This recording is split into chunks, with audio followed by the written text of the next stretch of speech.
Okay, well, thank you very much. Kumusta kayo po, ang mga kababayan ko, Filipinos, dito po sa Malaysia, specifically dito po sa Sabah is Malaysia, and dito po sa only city of Sabah, which is Kota Kinabalu.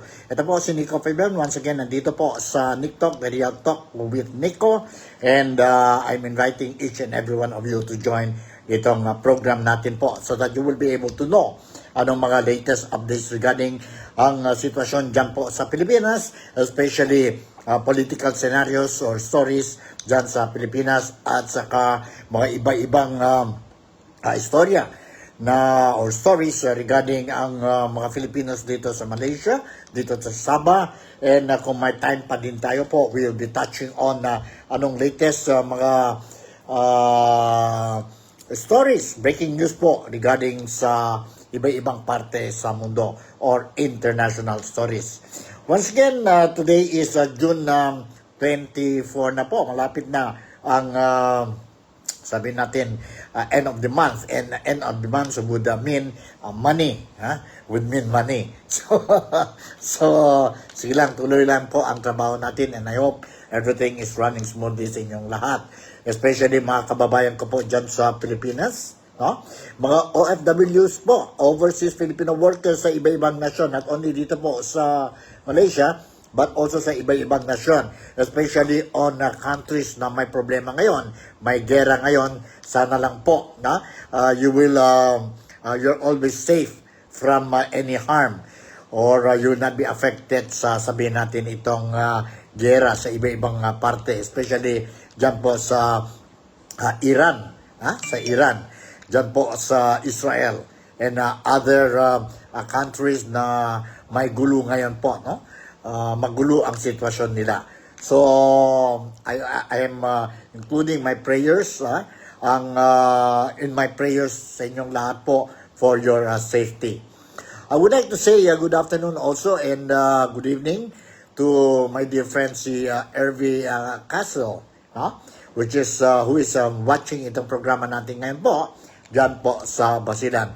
Kumusta Ervi ang sitwasyon dyan sa Basilan? Ready na ang mga tao dyan to see ang mga elected officials nila, bagong elected officials nila to serve come June 30 at noon, no? Because officially all those elected government officials, politicians natin po sa midterm election last May or March 12, now they will only start the official function on June 30, no? June 30 at exactly 12 noon. So I hope everything is running smoothly. Later on, I'll be touching on itong sabihin natin impeachment in Sara Duterte. Ang COMELEC, some issues mayroon tayo sa COMELEC, no?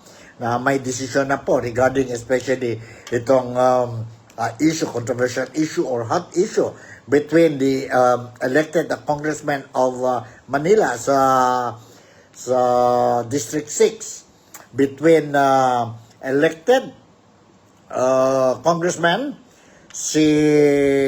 also proclaimed by the COMELEC na, no?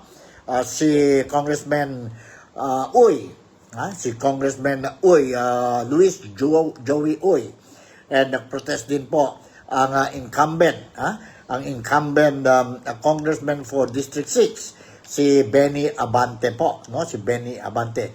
And I suppose you heard who is Benny Abante, Congressman Benny Abante, dyan po sa Quadcom, sa Tricom, and nakita natin po na karamihan ng mga tao, maybe one of the reasons why medyo nahirapan siya manalo, no? Sa election, it is because of karamihan ng mga tao dyan po siguro sa distrito nila po is not happy.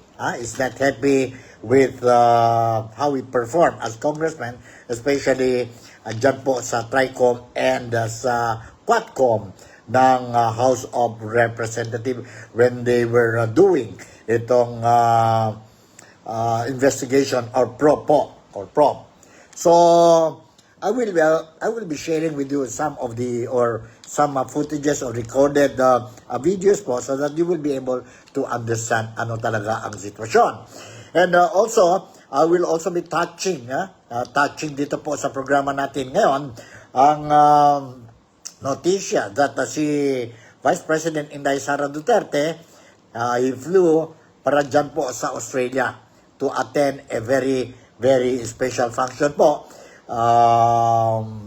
Intended for the mga Dutertes po. So it is something like a Duterte rally po, no?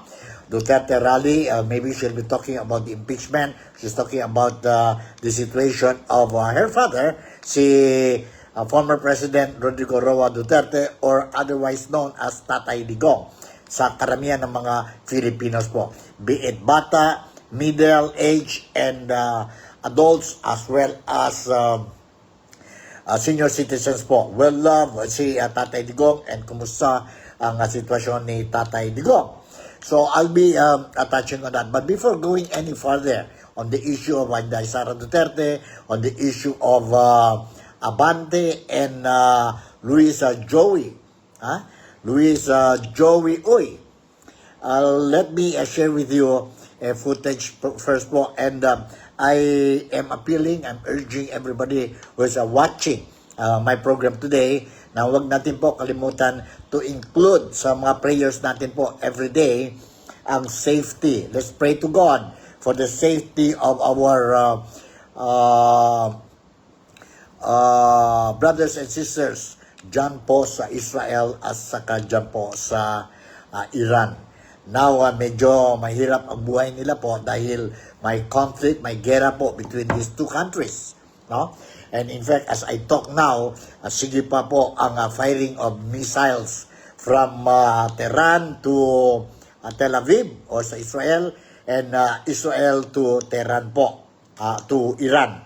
So, let us not forget to include in your prayers ang safety and hope, ang safety ng mga innocent civilians, brothers and sisters natin, be it Christian or Jews or whatever religion po, or Muslim or whatever religion po, human beings po tayo. No?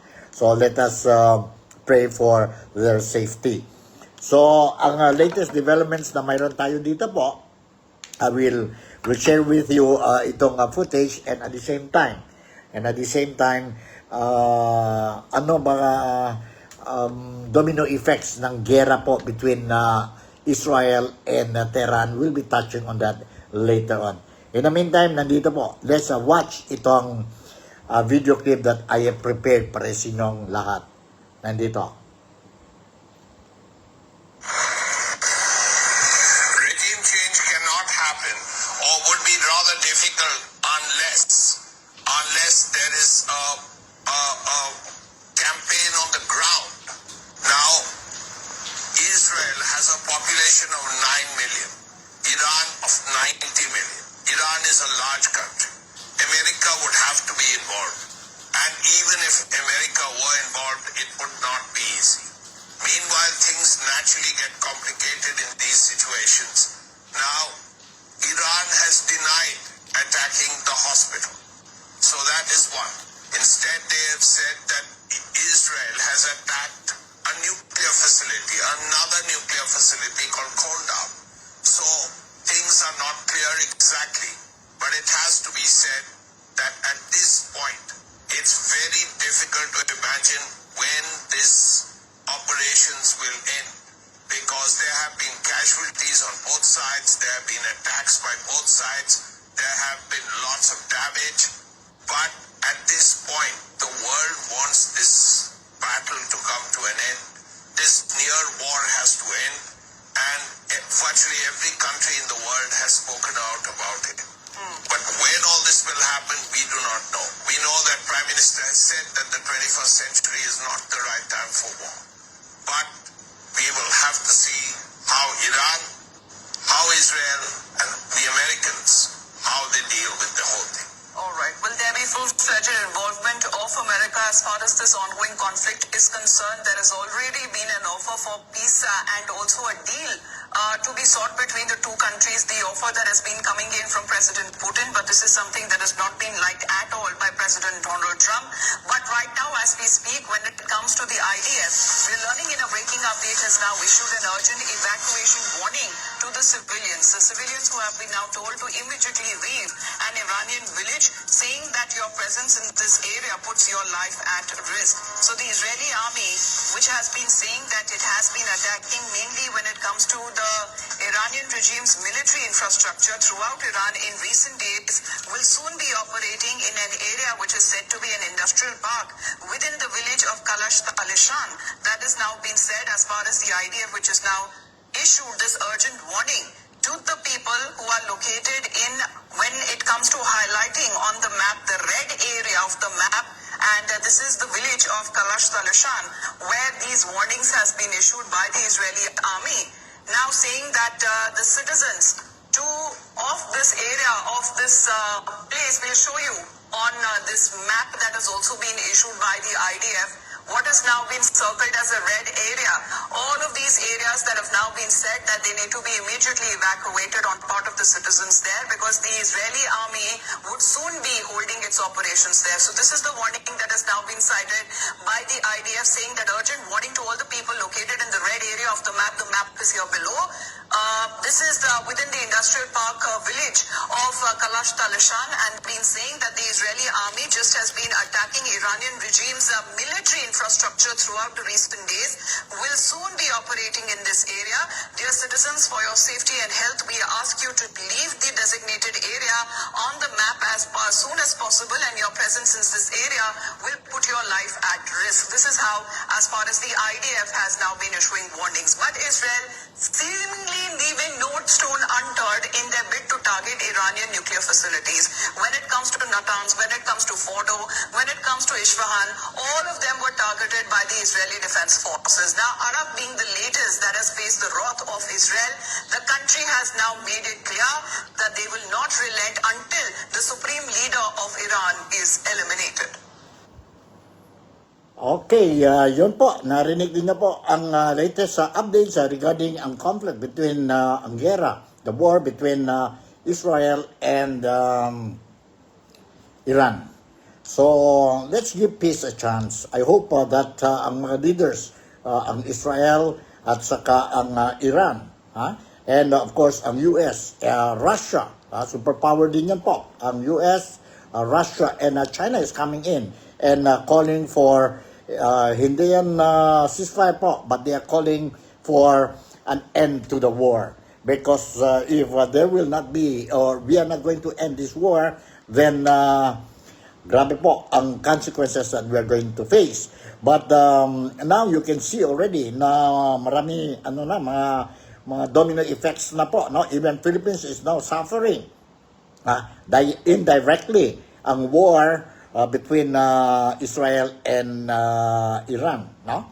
And oil prices are rising, and nahirapan talaga, especially one of the countries dito po sa Southeast Asia, ang Pilipinas, wala tayong oil, kaya nga po expected talaga once mag-continue itong war in Israel and Iran, then prices of oil will go up.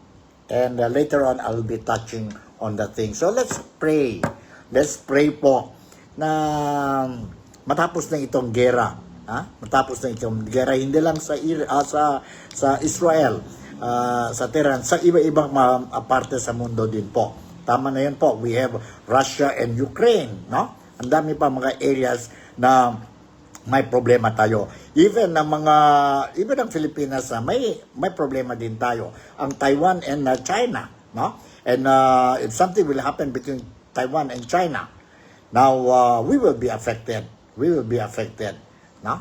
So sana lang let's all pray na our leaders will give peace a chance. And maganda talaga po if our world will be peaceful, no? Peaceful. I feel very sad when I think about the ongoing war. Ang mga innocent children, innocent civilians are being killed injured. So this is something that we should put a stop on this thing. Alright? So, anong mga epekto? I mentioned about itong, sabihin natin, prices of oil, no? Of course. Tehran, sila po, supplier yan po ng oil, no? So, of course, kung may gulo, mahirapan sila to send out or sell ang oil nila. So, prices will definitely go up, no? Will go up. So, anyway, let me share you this news article, video clip po regarding ang situation sa Pilipinas when it comes to the rising price of oil dyan po sa Pilipinas. Briefly lang ito, and let's listen to this. Sa mga motorista, nagbabanta ang malakihan dagdag presyo sa mga produktong petrolyo sa susunod na linggo. Base sa resulta ng 4 na araw na oil trading sa international market, maaaring tumaas ng mahigit 4 na piso ang presyo ng kada litro ng diesel at kerosene, habang nasa 2 pesos and 50 centavos hanggang 3 pesos naman kada litro ang posibleng maging dagdag sa presyo ng gasolina. Ayon sa Department of Energy, pangunahing dahilan ng big-time oil price hike ang lumalalang giyera sa pagitan ng Israel at Iran. Nauna nang sinabi ni Pangulong Ferdinand Marcos Jr. na magkakaroon ng fuel subsidy sa mga sektor na apektado sa oras na sumirit ang presyo ng langis. Alright, maganda din niya po. Ang gobyerno ni Bongbong Marcos will subsidize, will chip in para hindi talaga masyadong mataas ang oil, ang gasolina natin po dyan sa Pilipinas. And I hope they will do it soon because problema talaga po, transportation and all these things po. No? And we are using gasolina po every day. Thousands of millions of gasolina po, liters we need every day dyan sa Pilipinas. And let me share with you isang article dito po regarding itong oil prices sa Pilipinas. Asan na yon? Oil prices sa Pilipinas. And you hold on, I'll try to look and I'll give you this news article regarding ang presyo ng gasolina. Kanina you already heard from mainstream media dyan po sa Manila about the prices of oil and sandali and let me share with you this news article. Hanap muna tayo. Nandito yung kanina. Hold on prices of oil. Prices of oil. Sandali po. Prices of oil. Okay. Hold on prices of oil. Prices of oil in Philippines.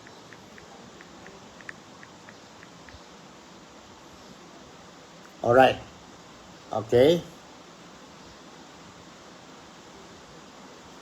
Okay, nandito po. According to the Department of Energy, let's listen to this. You heard already yung kaninang footage po. And this time around, coming from ABS-CBN News Network, online ito po. Nandito, diesel prices may rise by as much as 5 pesos per liter next week. In other words, next week, due to rising oil prices in the world market, the Department of Energy said today.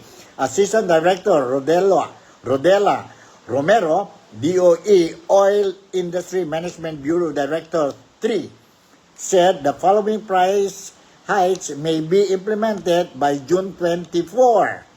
By June 24 based on 4 days of trading on the Min of Platts, Singapore. Nandito po, gasoline will be at 2 pesos and 50, between 2 pesos and 50 centavos to 3 pesos per liter. Diesel will be between 4 pesos to 30 centavos to 4 pesos to 80 centavos per liter. Kerosene will be between 4 pesos and 25 centavos to 4 pesos to 40 centavos per liter. Yun po ang most likely we are going to see ang price increase po next week dyan sa Pilipinas. Romero said that diesel prices rose by nearly $3 per barrel on Wednesday and Thursday, adding that the price hike may reach 5 pesos per liter if it increases again on Friday. The Philippines consumes approximately 32 million liters of diesel per day. Diesel yan po, 32 million liters of diesel per day, while gasoline consumption is at 23 million liters per day. The last time the Philippines experienced a 5 pesos increase in diesel prices was in March 2022, after U.S. President Joe Biden banned the import of Russian oil, liquefied natural gas, and coal to the United States. Romero urged motorists to plan their trips to save gas and to avoid unnecessary side trips. President Ferdinand Bongbong Marcos Jr. earlier said the Philippine government is ready to extend fuel subsidies to sectors severely affected by potential oil supply disruption in the Middle East due to the escalating tension between Israel and Iran. Yun po. Yun po, no? Ang bagong expected prices ng gasolina natin, diesel gasolina natin, ang kerosene dyan sa Pilipinas, most likely to be implemented or effective next week po, starting June 24. Kawawa talaga po, no? Kawawa talaga. In other words, kung magtaas na naman yon presyo ng gasolina natin po, automatic yan po, matik yon. Ang mga presyo din mga commodities natin po will be increased. Sana lang po, it will not be too much, no? Ang pamasahe po, yon ang isa pa. Kasi may ano na tayo, bumalik na mga estudyante natin dyan po sa Pilipinas, opening of classes the other day. So, ito pa ang isang problema dyan. But anyway, may good news din tayo po, no? Galing sa gobyerno tungkol sa mga estudyante, because one of the sector that will be affected is mga estudyante po, no? They have to commute from their house going to the school and school back to their homes. So, pamasahe budget po will now increase again. Kung magtaas na ang presyo ng gasolina, definitely ang pamasahe will also be increased. But anyway, mayroon pa din tayo sa Pilipinas yung LRT, MRT, ang train natin po. And maganda lang po, may good news tayo dito about this 50% discount sa mga estudyante. Sa mga estudyante. Let's listen to this. Let's listen to this. Discount sa pamasahe sa LRT1, LRT2 at MRT3 para sa lahat ng mga estudyante kasama ang mga naka-enroll sa postgraduate studies. Ito bilang pagtugon sa direktiba ni Pangulong Ferdinand Marcos Jr. na pag-aanin ang buhay ng mga mag-aaral sa pamamagitan ng pagbibigay ng diskwento sa pamasahe. At para sa detalye, makipalita tayo kay Benedict Samson live. Alright, yun po, nandito. And let's continue with this report. Nandito po. Nandito ang report ni Benedict Santos.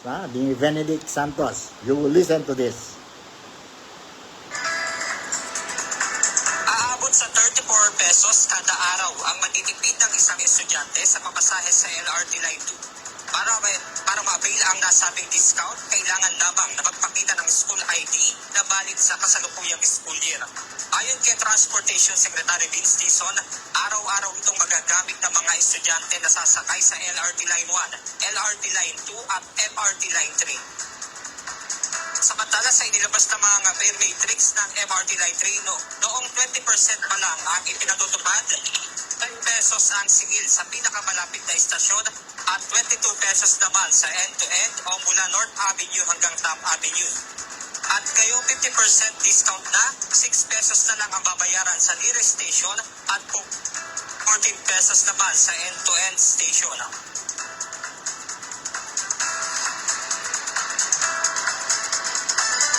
Araw-araw yan. Kahit weekday, kahit holiday, 50% mo. So malaking bagay ito para tulungan yung mga pamilya natin, bawas yan sa gastos ng mga maggagamit, at yung mga estudyante naman, may konting savings sa kanilang baon. Isa ang college student na si Anton Hernandez sa madalas sumakay sa LRT Line 2 patungo sa kanyang paaralan sa Pasay City. Ayon sa kanya, higit 50 piso na ang nagagastos siya sa pamasahe papunta ng paaralan. Kaya naman malaking bagay para sa kanya ang inilunsad na 50% discount. Dahil student po ko at wala pong kita, kaya nagtitipid rin po. Everyday kailangan ko po tipirin yung baon ko po. Yung masasave ko sa fare, pwede ko po ilagay sa sa savings ko. Parang pag nauipon ko po yun, pwede ko po yung gamitin po ang emergency fund ko po. Ayon pa nga sa pamunuan ng LRT Line 2 ay nasa 600,000 pesos kada araw. Yun ang mababawas na kita sa kanila. Pero sulit naman ito dahil mapapakinabangan ito ng nakanarami. At yan muna ang ating update mula rito sa Barik. Okay, yun po ang latest update sa tungkol sa pamasahe sa LRT, sa train natin dyan po sa Pilipinas. Malaking tulong na yun po, 50% discount sa mga estudyante, no? Sana magbigay din yun po sa mga senior citizens. Because we are expecting something like, if I'm not mistaken, there was one article na nabasa ko po. Mayroon tayo sa Pilipinas something like 60 to 70,000 students who will benefit this 50% discount. 50% discount. This kind of situation that we are facing, kailangan po, no? Kailangan timing na po itong 50% discount sa mga commuters, especially those who are using ang train, ang LRT, FRT po, no? Kasi kung mag-jeep lang tayo po, one is traffic jam, the other one is mahal ang pamasahe sa jeep, no? Mahal ang pamasahe sa jeep. Kung mag-train tayo po with itong mga estudyante, they're going to have this 50% discount, then maganda yun po, no? Very good. It's a big help to the students, and not only to the students but also to their parents po. Kaya nga I would like to appeal also or remind ang mga estudyante natin po na be prudent in spending with this kind of situation that we are facing ngayon. Hindi lang ang Pilipinas but everybody dito sa mundo po. Mataas ang presyo ng gasolina. So let's make sure prudent spending tayo po, no? And try to save and tulungan natin po ang mga parents natin po kasi mahirap talaga ang buhay dyan sa Pilipinas when it comes to money. So, okay, next topic that we are going to touch is on itong news. Itong news si Inday Sara Duterte. Inday Sara Duterte na I was made to understand she flew to Australia. Australia po today yata yun po, no? Nandoon siya ngayon or siguro nandoon na, no? Si Inday Sara Duterte sa Australia. I don't know what time she left but anyway, hold on, let's get this news article about Inday Sara Duterte na she flew to Australia. Hold on.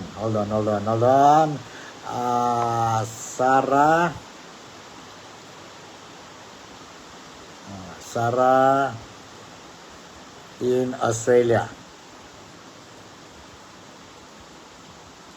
Hold on, Alright, nandito po ang storya from GMA News. Vice President Sara Duterte will travel to Australia for another personal trip and to join a protest action calling for the release of her father, former President Rodrigo Roa Duterte. According to an advisory Friday from the Office of the Vice President, her itinerary includes attendance in the Free Duterte Now rally on Sunday. On Sunday. Today is Friday. Alright? I don't know if she is leaving today or tomorrow. Kasi ang function niya will be on Sunday pa. According to an advisory Friday from the Office of the Vice President, OVP, her itinerary includes attendance in the Free Duterte Now rally on Sunday, June 22 in Melbourne. The elder Duterte is currently detained at The Hague, Netherlands, over charges of crime against humanity for the extrajudicial killings during his administration's war on drugs. Last week, the Vice President traveled to Kuala Lumpur, Malaysia, for a personal trip with her family. While in Malaysia, she attended a Philippine Independence Day celebration and engaged in a program consultation with overseas Filipino workers. Ang dami po. Dito sa Malaysia, dami din po nag-attend yon consultation gathering of Inday Sara Duterte last week. And following her is, accompanying her is no other than re-electionist, si Senator Amy Marcos and Senator Robin Hood Padilla po. The Vice President is facing an impeachment case for betrayal of public trust, culpable violation of Constitution, graft and corruption, and other high crimes. She was impeached by the House of Representatives on February 5th, with over 200 lawmakers endorsing the complaint against her. This is very controversial issue ito, impeachment niya po. The Office of the Ombudsman on Thursday directed Sara Duterte and 9 others from the OVP and the Department of Education, DepEd, to respond to the charges filed by the House of Representatives in connections with the alleged misuse of confidential funds. The order came after the House filed a complaint against Duterte and several others for plunder, technical malversation, falsification, use of falsified documents, perjury, bribery, corruption of public officers, betrayal of public trust, and culpable violation of the Constitution, a source said. The complaint stemmed from the recommendation of the House Committee of Good Governance and Public Accountability to file charges against Duterte for the alleged misuse of 500 million in confidential funds of the OVP and 112.5 million on confidential funds of DepEd from 2022 to 2024. The Vice President has denied the allegation against her. Nag-deny si Inday Sara Duterte po. And it is now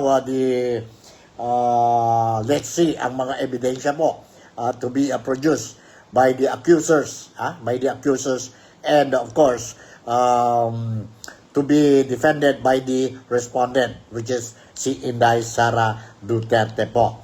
Tuloy ba itong impeachment trial ni Inday Sara Duterte or hindi? So in other words, mayroon siyang impeachment trial, mayroon din ngayon another case, I think it was last week, na file ang nasa ombudsman po ang kaso, and this is the reason why this ombudsman gave her the notice to respond to clarify itong to clear itong complaint against her, no? Sa kaso sa ombudsman. So, tingnan natin po, magulo ang Pilipinas, di ba? Instead, diretso na lang sila po, si Marcos, Bongbong Marcos, just focus on how to solve the other problems, many other serious problems na mayroon tayo sa Pilipinas, especially ngayon, may problema na naman itong oil, ang gasolina, ang food, ang corruption cases, ang dami tayong problema sa Pilipinas po. Pero itong mga politicians natin po, I don't know what is happening.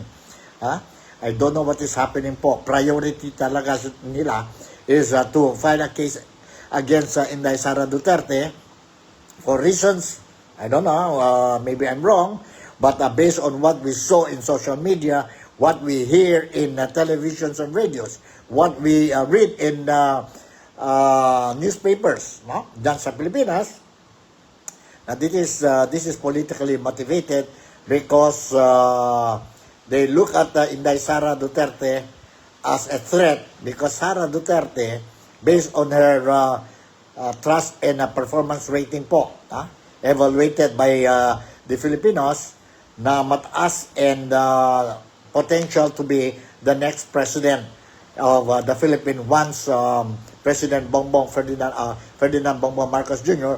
will step down on 2028. In other words, in preparation na ito po sa presidential election sa 2028. And mayroon din mga politicians, they want to be to run as candidates sa presidency sa 2028. And natatakot sila, no? Based on what we heard, read, no? Na ang biggest threat nila po ay si Inday Sara Duterte. So as early as now, mabuti pa, try to do a, sabi natin, demolition exercise against Inday Sara Duterte, and of course, in general, against mga Duterte po. Unfortunately, karamihan ng mga Filipinos po, they believe and they respect the legacy left behind by former President Rodrigo Roa Duterte. Now, medyo tayo ngayon, maingay dahil malakas ang ulan dito po sa Kota Kinabalu. We are experiencing heavy downpour, no? Dito sa Kota Kinabalu, and I hope this will not be cause any flash flood dito sa area namin sa Kota Kinabalu or dito po sa District of Penampang. District of Penampang. Okay, let's move on. Let's move on itong notisya ni Inday Sara Duterte, and this time around I would like to share with you isang footage. This one is regarding President Sara Duterte on another trip abroad.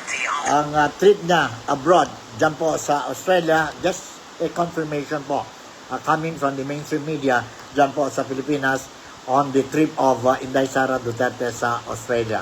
Let's listen to this. President Sara Duterte on another trip abroad. The Office of the Vice President said she flew to Australia on a personal trip just days after returning from a visit to Kuala Lumpur, Malaysia, where she attended an Independence Day event. The OVP said Duterte will join a demonstration in Melbourne in support of calls to free her father, former President Rodrigo Duterte. The former president is under the custody of the International Criminal Court in The Hague to face trial for crimes against humanity over his bloody drug war. Vice President Duterte, on the other hand, is facing an impeachment trial for alleged misuse of public funds and issuing a supposed death threat to President Marcos, the First Lady, and the House Speaker. Human Rights Watch welcoming Malacanang's statement. President Marcos is open to the Philippines rejoining the International Criminal Court. This follows a call from United Nations Special Rapporteur Irene Khan. Yun po ang notisya, ang istorya regarding the trip of Inday Sara Duterte sa Australia. And mayroon din yung mga issue ngayon po wherein open daw si Ferdinand Bongbong Marcos regarding on the issue of ang Philippines is going back to the ICC, Rome Statute, no? Rome Statute to be a member again. Kasi si former President Rodrigo Roa Duterte or si Tatay Digong, during his presidency, umalis ang Pilipinas sa Rome Statute po or a member ng ICC. Ngayon, mayroon na-open na si President Bongbong Marcos na he's open for the idea of going back ang Pilipinas sa ICC. Ano sa palagay ninyo po? Is it a good move? Is it politically motivated or what? Kayo nang bahala po to decide. Kayo nang bahala to decide. Okay, the other issue that I want to share with you itong footage ko po regarding itong bridge sa Pilipinas na na-collapse, and some people are saying there might be a showdown between the Marcoses. Sino yan po? Si PBBM and ang super ate niya po, si Senator Amy Marcos on the issue. Let's listen to this. At saka, and then, kayo na bahala po to make judgment. Ha? Alright, you hold on. Nandito po. 254. You hold on. 254. Ano yun? 254. Nandito po. Let's listen to this. Showdown ang mangyayari sa Marcos siblings kaugnay ng konektadong Pinoy Bill. Kailangan kasing busisiin ni President Bongbong Marcos ang panukala bago ito maisabatas. Ang ate niyang si Senadora Amy ang principal author nito.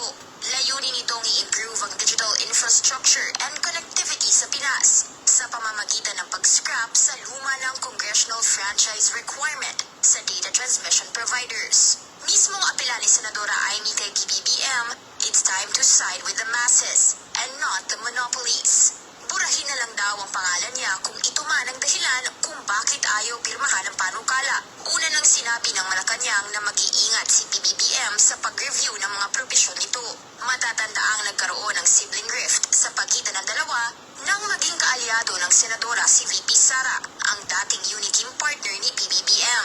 Para kay Senadora Amy, panahon na raw para buwagin ang dekadang duopolyo at buksan ang pinto sa faster, more affordable at reliable internet sa Pinas, lalo na sa far-flung communities. Niremind pa niya ang kapatid na huwag magpadala sa pressure ng powerful players sa industriya na nakikinabang umano sa mahal pero mabagal na internet sa Pinas. Pero mismong grupo ng leading telcos na PCTO o Philippine Chamber of Telecommunications Operators nangangamba sa bill na ito.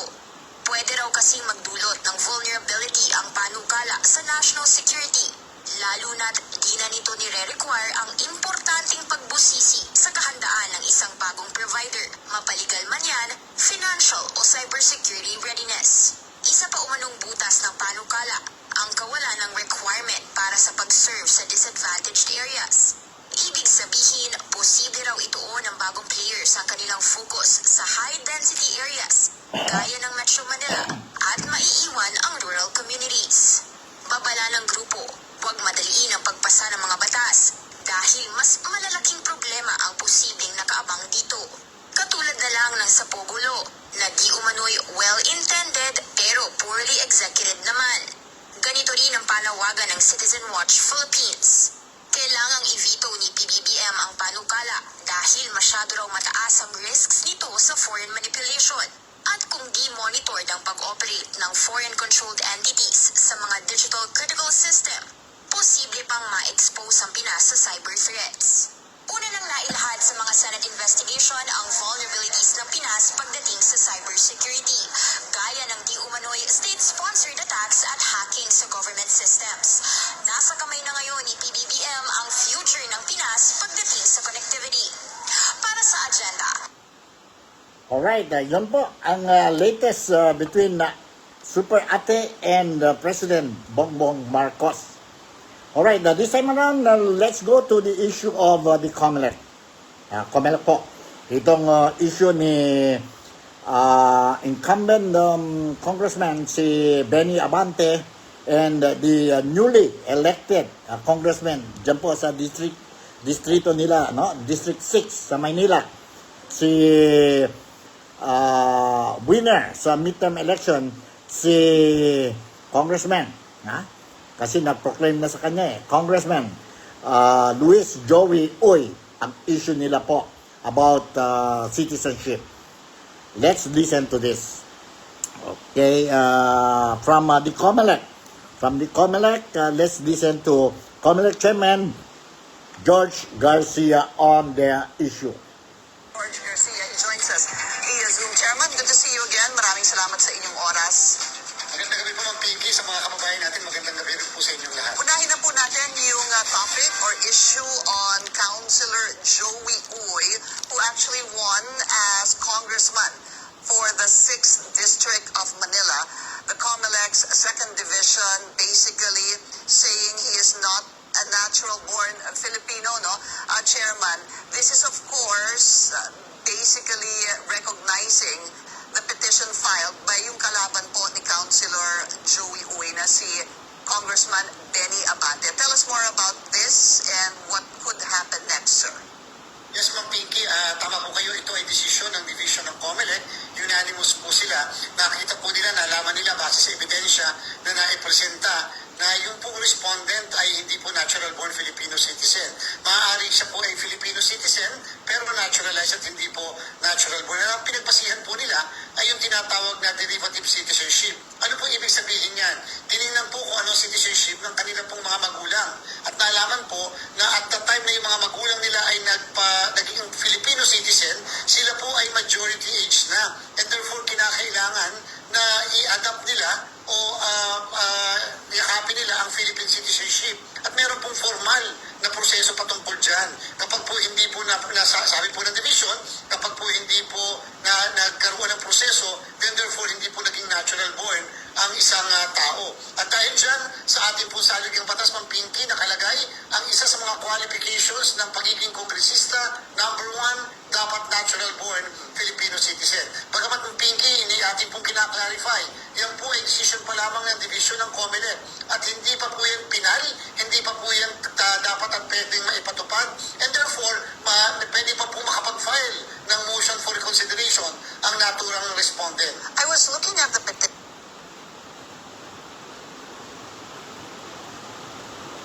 Okay, yan po si COMELEC Chairman George Garcia, no? About the issue of who won in the election as a congressman, si Congressman Luis Joey Uy, now citizenship. Okay, later on I will say something on this citizenship, or siguro I better tell it to you. Okay, based on the explanation of COMELEC Chairman George Garcia, kasi we have to consider ang 1935 Constitution and 1973 Constitution, and the latest one is the 1987 Constitution. Now it says sa 1935, because they are basing ang second division of COMELEC announced that itong disqualification of Luis Joey Uy dahil sa citizenship, no? Ang congressman, if you run as a congressman, you must be natural born Filipino. Congressman yun, national level yun. Congressman sa senator. National level yun po, dapat natural born. Now, anything below congressman post, senator, congressman post, mga local positions, pwede na po ang kandidato can be a naturalized Filipino. So that makes the difference na po. Pero sa bandang huli po, no, hindi pa ito final ang decision ng second division of COMELEC. They can bring it to the higher court po, no? And ask for the final decision po, no? So, mayroon yan I saw in the social media, they were saying na, bakit daw, when he was a councilor, no, nobody complained, na ang councilor po is considered not a national position. So, kung naturalized ka lang, pwede. But kung national position po, like a congressman at saka a senador, you must be natural born Filipino. Yun lang po, no? Let's see. I'm not going against Congressman Luis Joey Uy. Neither I am protecting or showing support to Congressman, incumbent pa siya ngayon kasi hanggang end of this month pa, incumbent na Benny Abante po, no? And alam na natin po what happened during the midterm election, no less than Inday Sara Duterte, who went all out to campaign against Benny Abante for what he did during the Quadcom and Tricom probe or investigation po. No? Karamihan ng mga Filipinos, siguro dyan po din sa District 6 ng Manila, they don't like the attitude of Congressman Benny Abante. I really don't know him. I'm just basing on I'm not saying that he's a bad guy, congressman, but I'm just sharing with you what I read and heard from the local media diyan sa Pilipinas, as well as sa social media po. I'm no one, who am I to judge him? So let's leave it to the court to decide whether dapat lang he will be the congressman of District 6 sa Manila or hindi. Based on what I learned, that mayroon yata slightly over 1,000 votes difference, majority votes, no? Between Abante and Uy. So Uy ahead of more than slightly over 1,000 votes po. No? So he was proclaimed, si Uy was proclaimed, and yes, until wala pang walang decision po. So may TRO, kung mayroon TRO po, Congressman Uy was given 5 days yata, no? To file or appeal dyan po sa korte and issue a TRO. So for kung hindi pa ma-issue, kung hindi pa na-resolve itong problema, ibig sabihin po si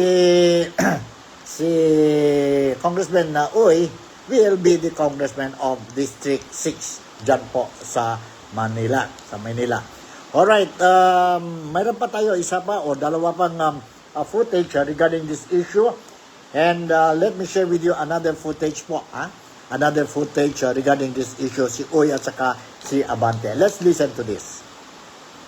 Councilor Uy ay pasok sa, dahil born 1962, pasok po siya sa 1935 Constitution. It says here that this is on the petition of Congressman Benny Abante. Respondent's citizenship was derived from the naturalized citizenship of his father. So ang pagkaintindi ko po ito, nakuha niya yung kanyang citizenship doon sa pagka-naturalized ng kanyang ama. And since the respondent's father had naturalized citizenship, such naturalized citizenship was the one existing upon when the respondent acquired his Filipino citizenship from his father. And then, idagdag ko na rin po dito sa aking nabasa na kapag yung nanay daw, chairman, a Filipina citizen marries a foreigner, parang natatanggal pala sa kanya yung kanyang pagka-Filipino citizenship. Kaya yung kanilang legal children, hindi po magiging natural born Filipinos. Would that be correct, sir? Yes po, at kasi nga po yung sinasabi ay nakabase daw po ito, Ma'am Pinky, doon sa issue ng tatay, hindi doon sa nanay.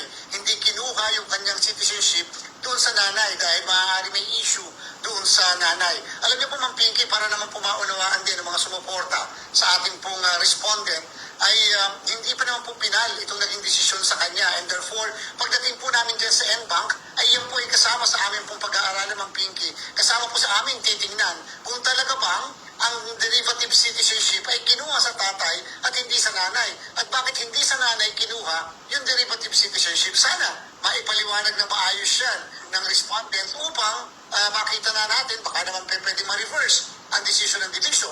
Kung hindi, ay i-affirm po namin ang desisyon ng division.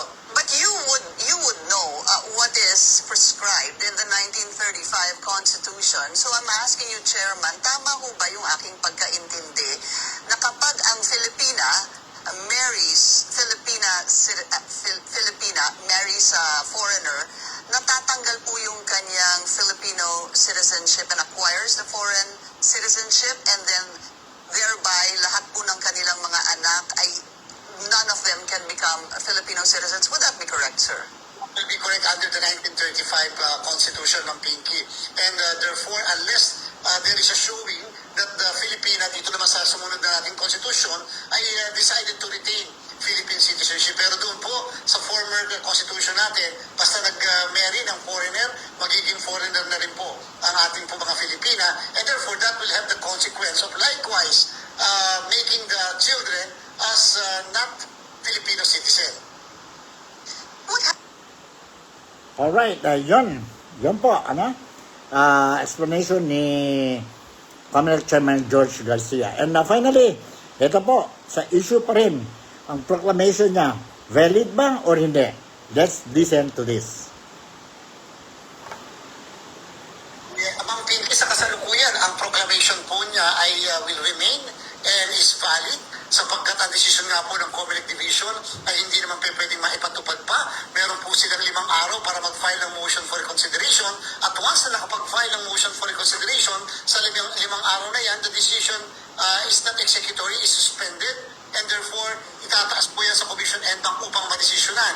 Ayaw ko po muna i-preempt, Ma'am Pinky, sapagkat ngayon ay 19, bukas 20 na.